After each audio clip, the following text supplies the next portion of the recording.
क्या देश के पीएम नरेंद्र दामोदर दास मोदी जी सच में इतने गरीब हैं? मतलब उन्होंने बनारस में अपना नामांकन भरा है, बनारस से चुनाव लड़ रहे हैं और उसमें जो इन्होंने डिटेल्स दिया है, ना तो प्रधानमंत्री नरेंद्र मोदी के पास कोई घर है, ना कोई जमीन है और ना ही कोई गाड़ी है।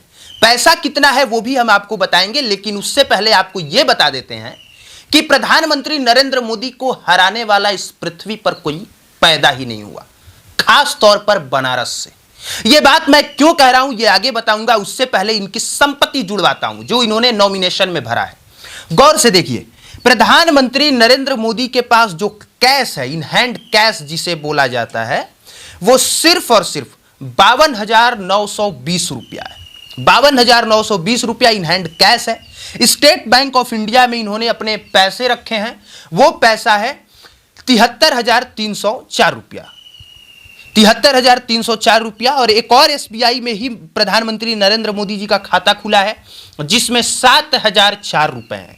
और एक और एसबीआई में इनका एक और खाता है स्टेट बैंक ऑफ इंडिया में, जिसमें इन्होंने 2,85,60,338 रुपया फिक्स डिपॉजिट करके रखा है। फिक्स डिपॉजिट समझते ही होंगे आप लोग कि फिक्स डिपॉजिट क्या होता है। तीनों खाते स्टेट बैंक ऑफ इंडिया में है प्रधानमंत्री नरेंद्र दामोदर दास मोदी जी के, और एक ही पैसा बड़ा रकम है, वो है 2,85,60,338 रुपया, वो भी फिक्स डिपॉजिट है। बाकी इंश्योरेंस पॉलिसीज में जो इन्होंने पैसा इन्वेस्ट किया है वो 9,12,398 रुपया है। तो यही दो बड़ा रकम है, इसके बाद कोई वैसा रकम नहीं है। अगर ज्वेलरी की बात की जाए तो प्रधानमंत्री नरेंद्र मोदी जी के पास 4 अंगूठियां हैं जिनकी कीमत 2,67,750 रुपया है। बस इतनी ही संपत्ति है नरेंद्र दामोदर दास मोदी जी के पास। सोचिए, देश का पीएम और संपत्ति जब इनकी जुड़वाई जाए तो खत्म हो जाता है। मतलब 3-3.5 करोड़ के बाद कोई संपत्ति इनके पास है नहीं, मतलब इनके नाम पे तो नहीं है। अब इलीगल तरीके से कुछ इधर उधर किया गया है तो मुझे उसके बारे में कोई पता नहीं है, और उसके बारे में पता तो भाई एजेंसियां ही लगा सकती हैं। पर जो नरेंद्र मोदी जी की संपत्ति है वो यही है नॉमिनेशन में जो इन्होंने भरा है। बाकी हमने क्यों कहा कि बनारस में प्रधानमंत्री नरेंद्र दामोदर दास मोदी जी को हराने वाला कोई पैदा नहीं हुआ, उन आंकड़ों को जरा गौर से देखिए। और इस वीडियो को देख के ये कतई मत समझिएगा कि हम भी गोदी मीडिया है, नहीं भाई, सच बताना गोदी मीडिया नहीं होता है। आंकड़े यही कहते हैं, गौर से देखिए इन आंकड़ों को, आप भी देखिएगा तो समझ में आएगा। 2009 से पहले बनारस में कांग्रेस जीतती रही, उससे भी पहले अलग अलग पार्टियां जीतती रही। 2009 में देखिए, 2009 में मुरली मनोहर जोशी भाजपा से चुनाव लड़ते हैं और वोट लेके आते हैं 2,31,022 वोट।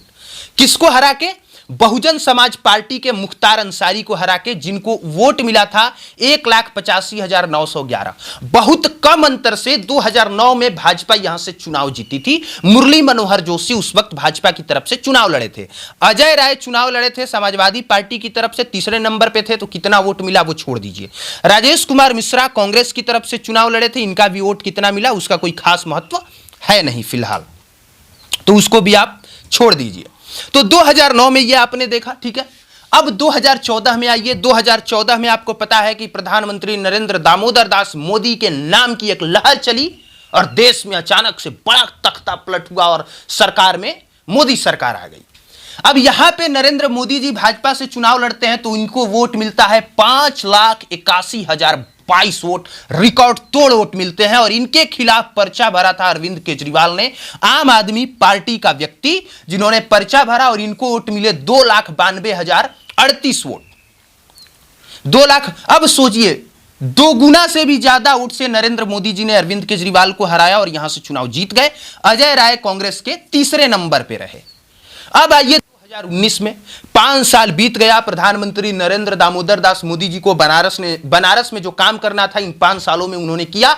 2019 में दोबारा चुनाव होता है और इस बार नरेंद्र मोदी वोट लेके आते हैं 6,74,664 और समाजवादी पार्टी की शालिनी यादव को वोट मिलता है 1,95,159 और अजय राय कांग्रेस को 1,52,548 वोट। अब आप इस चीज को समझिए कि मैंने क्यों कहा।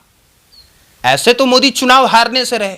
गौर से देखिए, 2009 में 2 लाख भाजपा को वोट मिलता है, 2014 में सीधे दोगुना बढ़ जाता है, मतलब 2 लाख से सीधे 5,81,000 और फिर 6,74,000 और बाकी पार्टियों का वोट घटता है। मुख्तार अंसारी की कहानी खत्म। जो बहुजन समाज पार्टी है, जिन्होंने 2009 में टक्कर दिया था, बहुत कम अंतराल से चुनाव हारे थे, वो तो मुख्तार अंसारी की कहानी ही खत्म हो गई।